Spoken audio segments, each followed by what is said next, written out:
Welcome back to Reviewers to the Rescue. My name is Christine Voelker, K-12 Program Director for Quality Matters.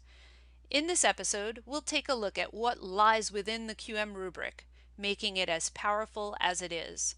This is episode 4. In our last episode, we were shocked to learn that the reviewers use the rubric as their guide, the very same one that exposed them to their powers, and complete an online form with their findings. So, what is so special about it? Why does it turn normal folks into superheroes? Well, the workbook itself is revised every 3 years by practitioners and leaders in the online learning field. They come together to review the most current research literature and make recommendations to keep the rubric refreshed and take user needs and recommendations into account. It's a pretty in-depth process. What makes the rubric so powerful is its contents. It's actually broken down into 9 general standard areas. Key components within those areas must align, meaning they work together like a well-oiled machine, in tandem, much like our superheroes, to make sure that a course is of sound design. Nestled within these general standards are specific review standards, which break down each general standard area even further. Altogether, there are 41 of these specific review standards, and each of them has a point value assigned to them.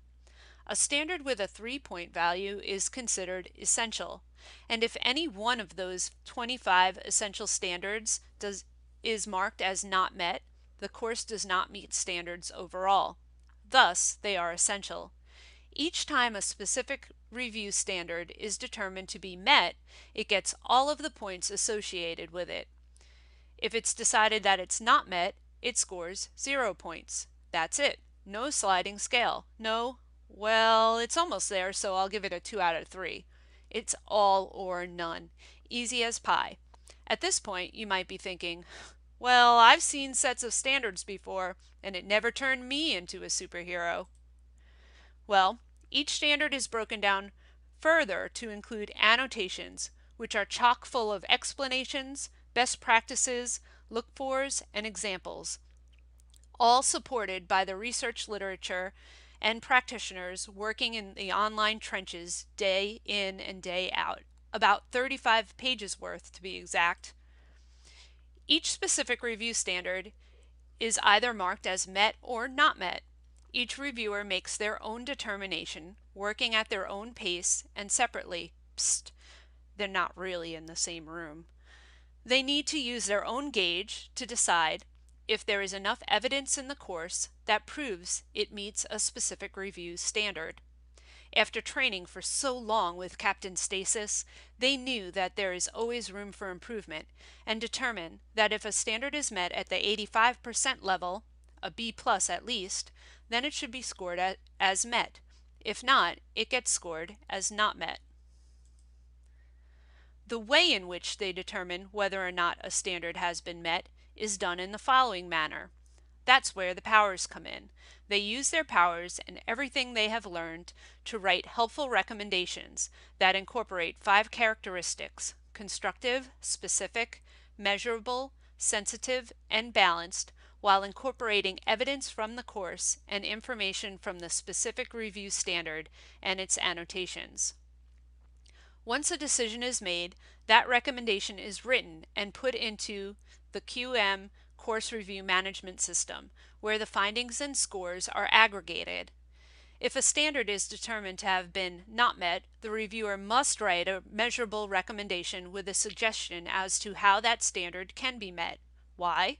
One reason is so that if the course doesn't meet standards overall, they can go back and make the necessary changes, and the review team can see that they've been made. It also shows why a certain decision was made as it was. If the standard is determined to be met, a recommendation is still best practice, as I mentioned earlier, as there's always room for improvement. At this time, their findings are still not set in stone. Once the reviewers have all successfully finished their review of a course, they come together one last time for a post-review call. This is the time where they can ask questions of one another. Maybe they were on the fence about scoring a standard. This is where they can talk about their findings and change their recommendations if need be. For a course to be certified, it has to have received an overall score of 87 or 85% and have met all essential standards. If a course does not meet standards the first time around, it has a set time in which revisions can be made. QM and the super reviewers believe that all courses have the ability to one day meet standards. Thanks for joining us. Next time, we'll see how districts and schools use the information the super reviewers have uncovered. Until then, learn more about QM and how you can contribute to the improvement of online courses and join the community at our website, www.qualitymatters.org.